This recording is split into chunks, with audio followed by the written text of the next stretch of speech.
Cameroun indépendant a réalisé à ce jour 3 recensements généraux de la population et de l'habitat. 1976, 1987 et 2005. Un seul recensement de l'agriculture et de l'élevage. Nous sommes en 1984.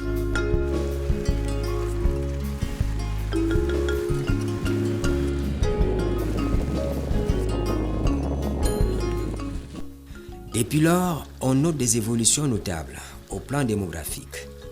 Le paysage agropastoral, piscicole et aquacole a évolué. Il est donc urgent, pour le suivi et évaluation des politiques et programmes de développement, de disposer des données actualisées et fiables.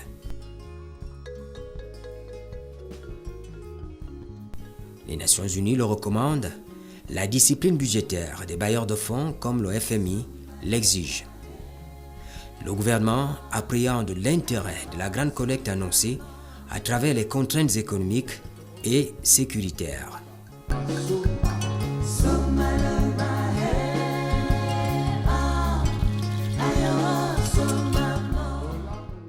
Tous les acteurs tirent bénéfice d'un recensement parce que le recensement marque un point de référence dans le temps. Par exemple, en 2026, nous saurons combien nous sommes au Cameroun. Nous saurons combien vivent à Yaoundé, combien vivent à Douala, combien vivent dans d'autres villes et même dans les campagnes. Et donc, pour le gouvernement d'une manière générale, le recensement est vraiment l'activité de base pour mener des actions de planification du développement. Pour les populations elles-mêmes, elles ont intérêt à être comptées. Parce que si on ne vous connaît pas, on ne peut pas prendre des initiatives qui vous concernent. Il faut savoir que le recensement, c'est un outil d'aide à la décision.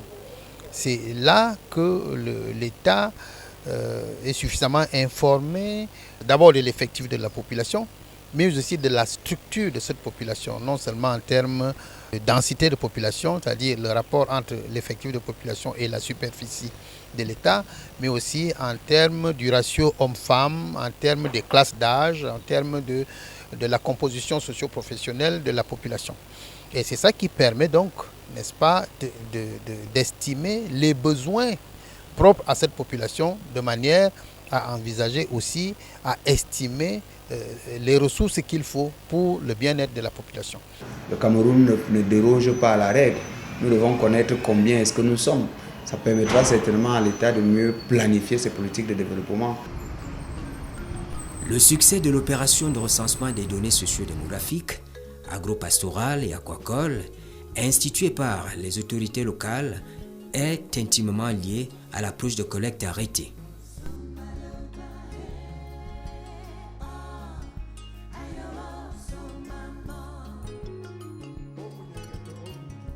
En termes de modalité, je vois la mise à disposition déjà d'une cartographie à bonne échelle, parce que c'est avec la cartographie qu'on connaît la configuration du territoire, jusque dans les moindres recoins, parce que vous ne pouvez pas recenser que ce soit la population ou l'habitat, alors que vous avez une documentation cartographique qui est approximative. Il y a cela, il y a qu'il faut assurer la mobilité pour pouvoir couvrir l'ensemble du territoire avec les moyens logistiques appropriés. Mais je pense qu'aujourd'hui, avec les moyens numériques dont on dispose, il est possible que le travail soit plus allégé parce qu'il y a la possibilité maintenant de pouvoir rapatrier les données depuis les terminaux jusqu'à la centrale en utilisant les techniques de si vous voulez, de téléphonie mobile qu'on a en ce moment. On compte les maisons. Combien d'unités d'habitation on a. Et ensuite, on essaie de déterminer combien de personnes habitent dans ces maisons. Donc, vous voyez que cette information est stratégique parce qu'elle permet de savoir si, par exemple, il y a des phénomènes de surpopulation ou des phénomènes de mal-logement ou de non-logement du tout. Quand on arrive dans un ménage, on va demander au chef de ménage si dans le ménage, on fait telle ou telle activité. Alors ça va prendre du temps. C'est une très grosse opération Avec le recensement de la population, on faisait 1 mois, parfois 15 jours, pour poser des questions. Mais quand on a jumelé les 2 opérations, les 2 questionnaires se retrouvent ensemble. Nous ne pouvons réussir cette opération qu'avec l'adhésion de toute la population. Dans le fond, le recensement général de la population et de l'habitat est supposé aller au-delà de la simple détermination des éléments du cadre de vie de la population. Les enjeux sont bien plus importants. Nous devons connaître quel est le niveau du bétail. Est-ce que les politiques d'agriculture, d'élevage ont une certaine efficacité? L'avantage que les agents recenseurs ont, c'est qu'ils ont été formés pendant les préparations de cet événement-là. C'est-à-dire que vous aurez des superviseurs de terrain, vous aurez des contrôleurs, vous aurez des agents, des chefs d'équipe, vous aurez des agents. Et chaque personne va remplacer quelque peu un statisticien, c'est-à-dire à son niveau, même si ce ne sont pas des statisticiens de formation. Nous avons commencé par une première opération qui est la cartographie. La cartographie consistait à diviser le pays en zones de dénombrement que nous appelons les zones de travail de chaque agent recenseur. C'est l'agent recenseur qui pose des questions à la population. Donc on a divisé le pays en plus d'une 30 000 zones de dénombrement, environ 35 000. Nous avons commencé par la formation des superviseurs. Nous prenons les délégués régionaux du ministère de la Planification et de l'Aménagement du Territoire et du ministère de l'Élevage et du ministère de l'Agriculture. Nous prenons donc les délégués régionaux, c'est eux qui sont formés d'abord. Nous les formons, on a formé à peu près 54 superviseurs. Les 54 superviseurs vont former les contrôleurs. Et les contrôleurs également, c'est le personnel de l'État.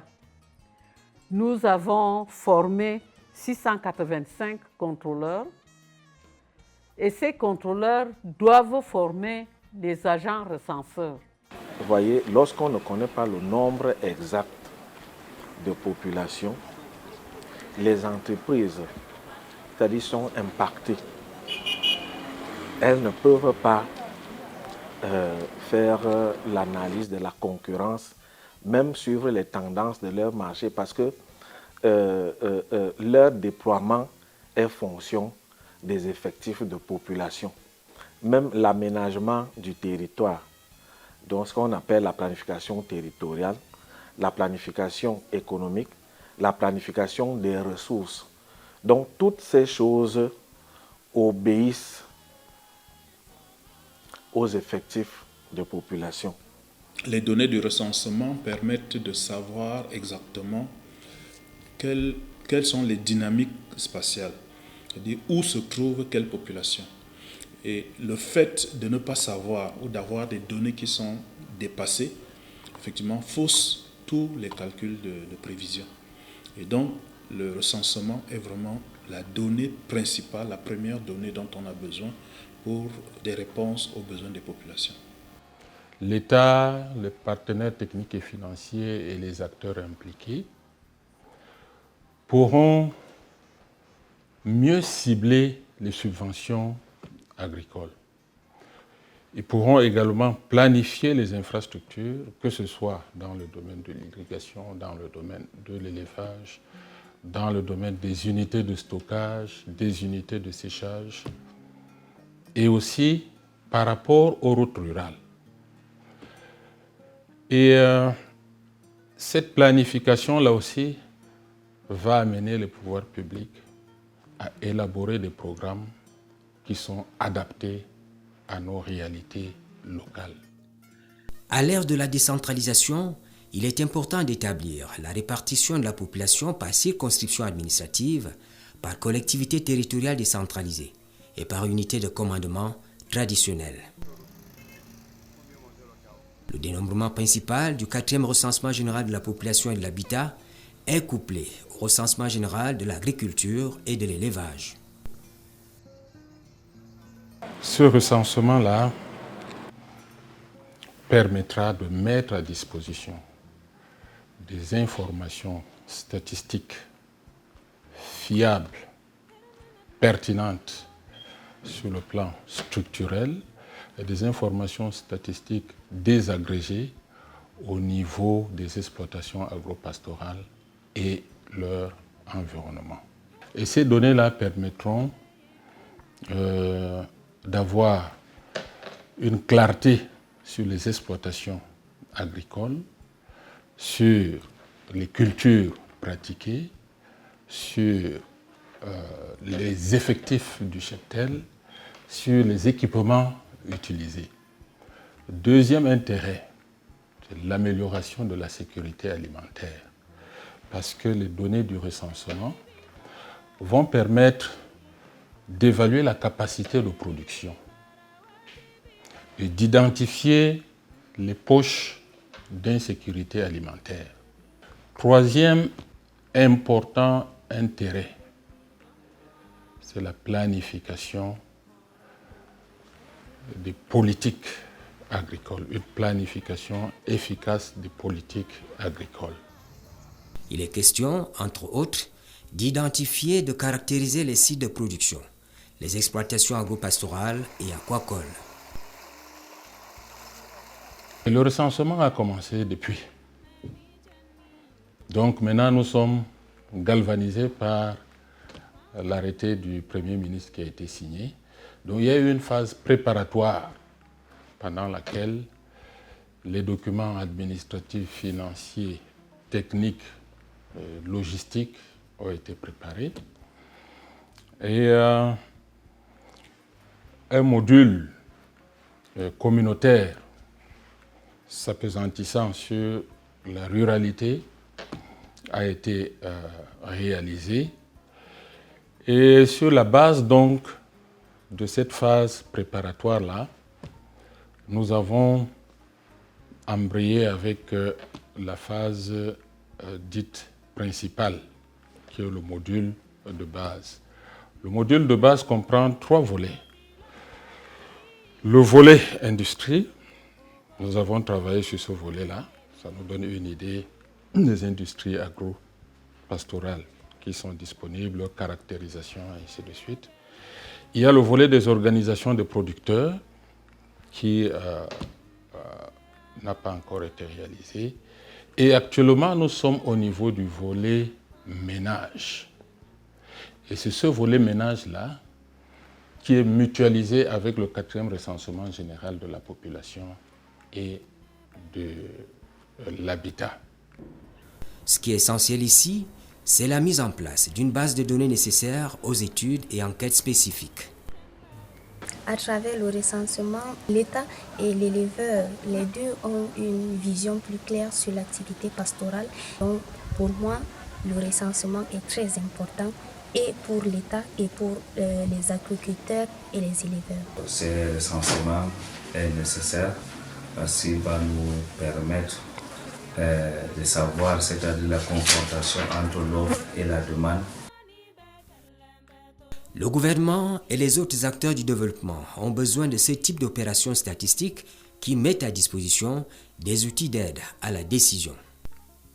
C'est l'occasion pour ces producteurs-là de s'exprimer et de donner les informations exactes. Parce que c'est sur la base de ces informations-là que des programmes vont être élaborés pour les aider à mieux produire, à mieux vendre et à améliorer leurs conditions de vie.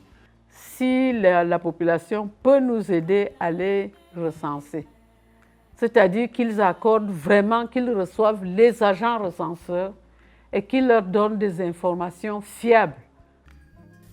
La planification du développement au Cameroun, orientée vers l'émergence à l'horizon 2035, a besoin de la prise en compte du paramètre démographique, de l'évolution des données agricoles, piscicoles et aquacoles.